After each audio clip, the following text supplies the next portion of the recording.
Hi friends, welcome to my channel. ఈరోజు video చాలా ఇంట్రెస్టింగ్గా ఉందండి. వీడియోని ఎక్కడ స్కిప్ చేయకుండా ఎండ్ వరకే చూసేయండి. ఇక మనోహరి అటు ఇటు చూస్తూ అనుమానంగా కారులో బయలుదేరుతూ ఉండగా బాగి చూసేస్తుంది. ఏంటి మిస్ అమ్మ అలా చూస్తున్నావు మనోహరిని అని రాథోడ్ అడుగుతూ ఉండగా ఇక బాగి ఇలా అంటూ ఉంటుంది. మంచితనం అనే ముసుగులో ఏదో కన్నింగ్ ప్లాన్ వేస్తుంది మనోహరి అని అంటుండగా, అవును 2 రోజుల నుంచి మేడంని గమనిస్తున్నాను, చాలా తేడాగా కనబడుతున్నారు అని రాథోడ్ కూడా అంటుండగా, అవును నిజంగానే 2 రోజుల నుంచి అస్థికలు నదిలో కలపడం అని మాటని పదే పదే పలకరిస్తూనే ఉంది. తను అక్క అస్థికలతో ఏదో చేయాలి అనుకుంటుంది. నిన్న లాకర్ నెంబర్ కూడా అడిగి తెలుసుకుంది అని బాగి అంటుండగా, అవును నిజమే, అంటే మేడం గారి అస్థికలని మనోహరి ఏదైనా చేయబోతుందా అని అంటుండగా, అవును నాకు అదే అర్థం కావట్లేదు. ఇంతకీ అస్థికలతో తను ఏం చేస్తుంది?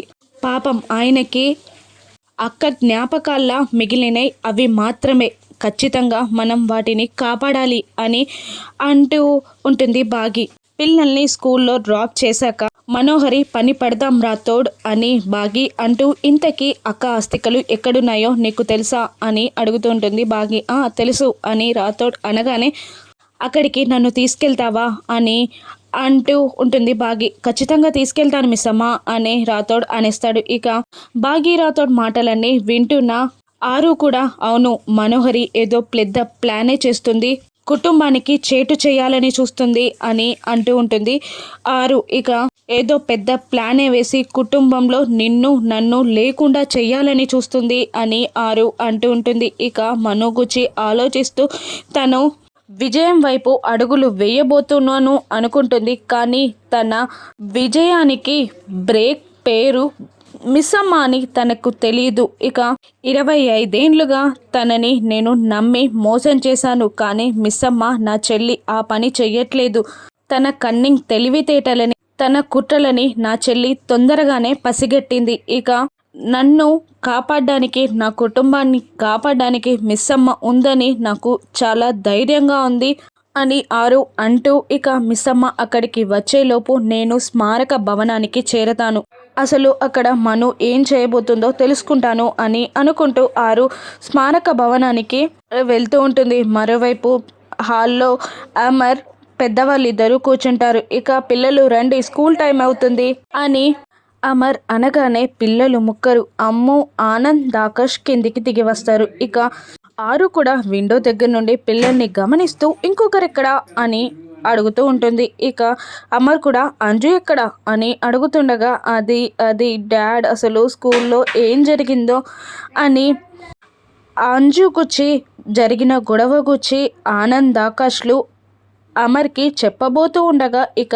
అప్పుడే అంజు వాళ్ళ నానమ్మ నుండి ముందుకు వచ్చి, సారీ డాడ్, అసలు వీళ్ళకి టైమింగే లేదు, పెద్దవాళ్ళు అన్నట్టే కానీ టైమింగ్ లేదు, వీళ్ళు ఎక్కడ ఏం చెప్తారో అని నానమ్మ వెనకాల హైడ్ అయిన నేను ముందుకు వచ్చేసాను అని అంటూ ఉంటుంది అంజు. ఇక స్కూల్కి బయలుదేరదామా అని అమర్ అంటూ ఉంటాడు. ఇక అమ్ము అంజు హెయిర్ని సెట్ చేస్తున్నట్టు, నీ దరిద్రం ఏంటి ఇలా తాండవం చేస్తుంది, ఇప్పుడు డాడీ స్కూల్కి వచ్చారంటే ఏం జరుగుతుందో తెలుసు కదా అని అంజు నీ అమ్ము ఏడిపిస్తూ ఉంటుంది. ఇక అమర్ స్కూల్కి వస్తాను అనగానే అంజు కూడా చాలా టెన్షన్ పడిపోతూ ఉంటుంది. ఇక వెంటనే మిస్సమ్మ అక్కడికి వచ్చి, నేను పిల్లల్ని స్కూల్లో డ్రాప్ చేస్తాను, మీరు వెళ్ళండి అని మిస్సమ్మ అమర్ని అంటుండగా, ఎందుకు, నేను వెళ్ళేది ఆన్ ది వే కదా, నేను డ్రాప్ చేసి వెళ్తాను అని అమర్ అనేస్తాడు. ఇక వెంటనే మిస్సమ్మ, అటువంటిదేం లేదులేండి, ఇప్పుడు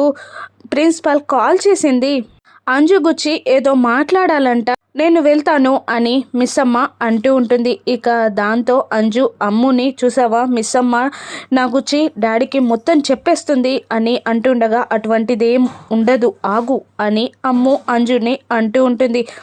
ప్రిన్సిపల్ ఎందుకు రమ్మంది అని అమర్ మిస్సమ్మని అడుగుతుండగా, మిస్సమ్మ కాస్త తడబడుతూ, ఏం లేదండి, పోయిన ఇయర్ కన్నా ఈసారి ఇయర్లో అంజు పర్ఫార్మెన్స్ చాలా పెరిగిందంట, ఆ విషయాలు చెప్పడానికే రమ్మంటుంది అని అంటూ మిస్సమ్మ అబద్ధం ఆడేస్తుంది. ఇక వెంటనే నిర్మలమ్మ గారు, అయితే అమర్ నువ్వు కూడా వెళ్ళరా, ఖచ్చితంగా అంజుని పొగడడానికే పిలుస్తుంది కావచ్చు అని అంటూ ఉంటుంది నిర్మలమ్మ గారు. దాంతో మళ్ళీ అంజు టెన్షన్ పడుతూ ఉంటుంది. ఇక వెంటనే మిస్ అమ్మ వద్దు వద్దు అంతా పొగడ్తలని ఆయన తట్టుకోలేరు, ఆయన హెల్త్ డిస్టర్బ్ అవుతుంది అని అనేస్తుంది మిస్ అమ్మ. అదేంటి అని నిర్మలమ్మ గారు అంటుండగా ఇక మళ్ళీ మిస్ అమ్మ ఇలా అంటూ ఉంటుంది, నేను చూసుకుంటాను కదా, మళ్ళీ ప్రిన్సిపల్ బిజీగా ఉంటే ఆయనకి ఆఫీస్కి లేట్ అవుతుంది, నేను తీసుకెళ్తాను అని అంటూ ఉంటుంది మిస్ అమ్మ. ఇక అమర్ రాథోడ్ని సరే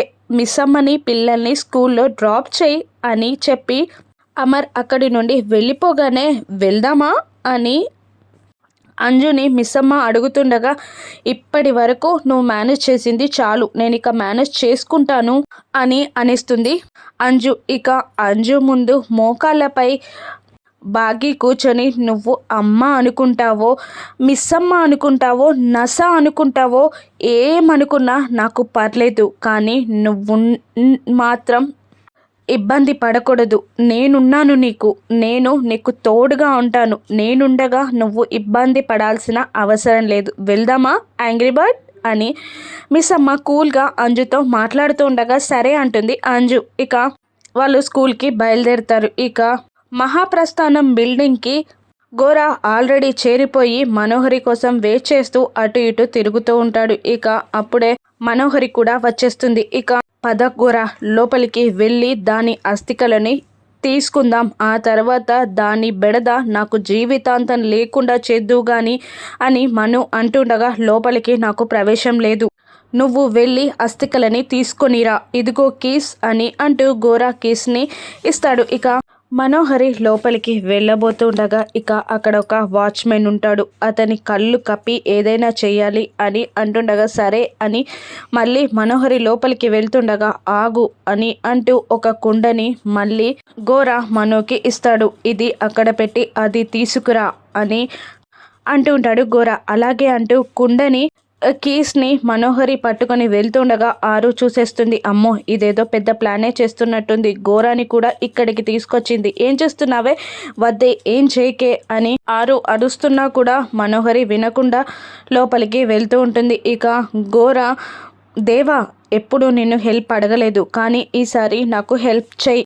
ఆ ఆత్మ ఆస్తికలు నా వశమయ్యేలా చేయి అని ప్రార్థిస్తూ ఉంటాడు గోరా. ఇక మనోహరిని వెనకాలే ఫాలో అవుతుంటుంది ఆరు. ఇక అక్కడ వాచ్మెన్ ఉంటాడు. ఇక మళ్ళీ పక్కకి వెళ్ళి అక్కడ కింద పడిన ఒక పండుని వాచ్మెన్ వైపు విసురుతుంది. ఎవర్రా అది అని వాడు అరుస్తూ ఉంటాడు. ఇక మళ్ళీ కదలడు వాచ్మెన్ అక్కడ నుండి. మళ్ళీ ఒక పండుని మనోహరి విసరడంతో ఎవర్రా వాడు అని వాచ్మెన్ పక్కకి వెళ్ళగానే ఇక మనోహరి లోపలికి వెళ్తుంది. మనోహరి వెంటే ఆరు కూడా వెళ్తూ ఉంటుంది. అమ్మో ఇన్నున్నవే, ఇక్కడ ఆరు అస్థికలు ఎక్కడున్నాయో ఎలా తెలుసుకోవడం అని అంటూ అమర్ చెప్పిన లాకర్ నెంబర్ 302 అని అంటూ ఆ లాకర్ కోసం వెతుకుతూ ఉంటుంది. ఇక వద్దే ఏం చేయకే, నా చివరి జ్ఞాపకాలు ఇవేనే, ప్లీజే వీటి జోలికి రావద్దు అని ఆరు మనుని బ్రతిమిలాడుతూ ఉంటుంది. ఇంతలో మనుకి 6 అస్థికలున్న లాకర్ దొరికేస్తుంది. ఇక అక్కడ 6 అని కూడా రాసుంటుంది.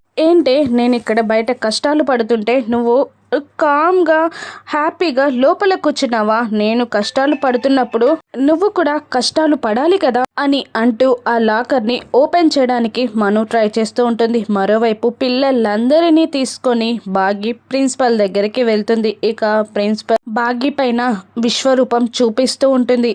ఏంటమ్మా మీ పిల్లలు ఏదో తల్లి లేని పిల్లలని చూసి చూడనట్టు ఊరుకుంటే ఈరోజు అంజలి అన్ని హద్దులని దాటేసింది, ఇక స్కూల్లో గొడవలు కూడా చేస్తుంది, అయినా అందుకే తల్లి ఉండాలి అంటారు, తల్లి లేని బ్రతుకులు ఇలాగే తగలబడతాయి, అయినా నేను పేరెంట్ని తీసుకొని రమ్మన్నాను కదా మీరెందుకు వచ్చారు అని బాగీని ప్రిన్సిపల్ అంటూ ఉండగా కోపంగా బాగీ కూడా అక్కడున్న గ్లోబ్ని ఆ టేబుల్ పైన గట్టిగా పెడుతూ మాటలు మర్యాదగా రానివ్వండి, లేదంటే నా విశ్వరూపం చూస్తారు అని బాగి అనగానే ఇక ప్రిన్సిపల్ బాగి తనని కొడుతున్నట్టు ఊహించుకుంటూ ఉంటుంది. అమ్మో అన్నట్టు కాస్త తగ్గుతుంది ప్రిన్సిపల్. ఆ తర్వాత ఏంటి ఏమంటున్నారు, పేరెంట్ రావాలి అంటే నేను పేరెంట్ని కాదా, తల్లి పేరెంట్లా కనబడట్లేదా మీకు అని మళ్ళీ బాగి అంటుండగా ప్రిన్సిపల్ ఇలా అంటూ ఉంటుంది. మీరు అమర్ని పెళ్లి చేసుకున్నంత మాత్రాన పిల్లలకి గార్డియన్ అవుతారే తప్ప తల్లి కాలేరు కదా అని మళ్ళీ ప్రిన్సిపల్ బాగీని ఎగతాళిగా మాట్లాడుతూ ఉండగా, ఇక నేను పిల్లలకి తల్లి అవుతానా కానా అన్నది విషయం పక్కకు పెట్టండి. నేను పిల్లలకి తల్లినే, పిల్లల్ని నేను అలాగే చూసుకుంటాను. అయినా ఆ విషయాలన్నీ మీకు అనవసరం. కానీ మా పాప ఏం చేసిందో చెప్పండి ముందు అని అడుగుతూ ఉంటుంది బాగీ. ఇక ఒక అమ్మాయిని కొట్టింది అని అంటూ ఉండగా, అవునా, అయితే ఇప్పుడు ఏం చేయమంటారు అని పొగరుగా మాట్లాడుతూ ఉంటుంది బాగీ. ఇక అసెంబ్లీలో అందరి ముందు ప్రిన్సిపాల్కి అపాలజీ లెటర్ రాసి సారీ చెప్పాలి, ఆ తర్వాత పనిష్మెంట్ని కూడా యాక్సెప్ట్ చేయాలి అని ప్రిన్సిపల్ అంటూ ఉండగా, ఇక చెయ్యకపోతే అని బాగీ అడుగుతూ ఉంటుంది. పనిష్మెంట్ని యాక్సెప్ట్ చెయ్యకపోతే ఏం చేస్తారు అని నొక్కి మాట్లాడుతూ ఉంటుంది బాగీ. ఇక ప్రిన్సిపల్ షాక్ అవుతూ ఉంటుంది. ఇక మళ్ళీ తేరుకొని టీసీ ఇచ్చేస్తాం అని అంటూ ఉంటుంది.